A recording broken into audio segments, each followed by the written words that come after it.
Hello friends, welcome to my channel. আমার চ্যানেলে যদি নতুন কেউ থেকে থাকো তাহলে অবশ্যই চ্যানেলটিকে সাবস্ক্রাইব করে দিও। আর তোমরা দেখতেই পাচ্ছ আমি এখানে রান্না করছি, কারণ সকাল সকাল চলে এসেছি আজকে মাসি শাশুড়ির বাড়ি।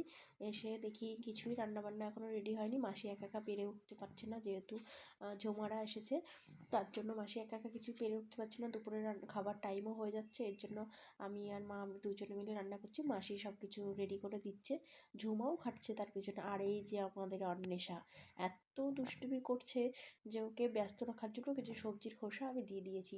মানে এখানে মাসিদের বাড়ি রাজমিস্ত্রির কাজও চলছে, এর জন্য মাসি একা পেরে উঠছে না। আর মা এখানে গ্যাসে রান্না করতে পারছে না বলে উনুন কেটে নিয়েছে, উনুনেই রান্না করে ফেলছে। আর আমি ঘরে গ্যাসে রান্না করছি। আর আমাকে রান্না করতে দিয়েছে মাছের ঝোলটা। হ্যাঁ, মা এখানে ডাল করছে, বেগুন ভাজা, মাছের তেল, আর লোটে মাছ, আর আছে মটন কষা। আর এখানে আমি মাছের ঝোলটা করছি। তো দেখতেই পাচ্ছ মাছগুলো আমি প্রথমে ভেজে নিয়েছি। তো তারপরে কীভাবে মাছটা রান্না করব সেটা তোমাদেরকে শেয়ার করছি, চলো দেখো। তো প্রথমে আমি তেলের মধ্যে দিয়ে দিয়েছি গোটা জিরে আর তেজপাতা, আর দিয়ে দেবো এবার পেঁয়াজ কুচি, কারণ টমেটো আর পেঁয়াজ কুচি মশলা দিয়েই করবো মাছের ঝোলটা, হালকা মাখা মাখা, বেশি সবজি টবজি কিছুই দেবো না, তার জন্য টমেটো আর পেঁয়াজ কুচি দিয়েই করবো। এবার দিয়ে দিয়েছি গোটা জিরে আর তেজপাতার গোটা জিরে হয়ে আসলে এবার দিয়ে দেবো পেঁয়াজ কুচিগুলো দিয়ে দিচ্ছি। চলো, পেঁয়াজ কুচিগুলো দিয়ে দিয়েছি। এইগুলো ভালো করে লাল লাল করে ভেজে নেবো পেঁয়াজ কুচিগুলো।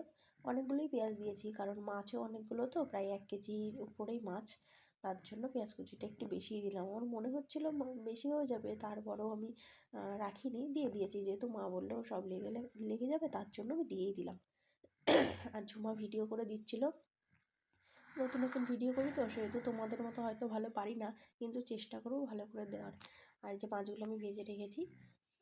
এখানে মশলা আমি কষাতে শুরু করেছি, আদা জিরে রসুন বাটা, আর এখানে হচ্ছে টমেটো কুচি আর পেঁয়াজগুলো প্রায় ভাজা হয়েই গেছে। এবার সব মশলাগুলো আর টমেটোটা দিয়ে আমি মশলাটা কষিয়ে নিচ্ছি।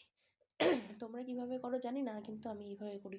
যদি এইভাবে কেউ না খেয়ে থাকো তাহলে একবার করে দেখবে, ভালোই লাগে। তো অনেক অনেক রকমভাবেই রান্না করা যায়। তো এবার আমি জলও দিয়ে দিয়েছি পরিমাণ মতো। এবার মাছগুলো দিয়ে দিচ্ছি। মাছগুলো দিয়ে হয়ে আসলে সব মাছগুলোই দিয়ে দিচ্ছি। দেখো পেঁয়াজগুলো ওপর দিয়ে ভাসছে, কিন্তু আস্তে আস্তে ঠিক হয়ে যাবে। এবার এর ওপর দিয়ে দেবো ধনেপাতা কুচি। তো চলো, কেমন লাগলো তোমাদের কমেন্টে জানিও। টাটা।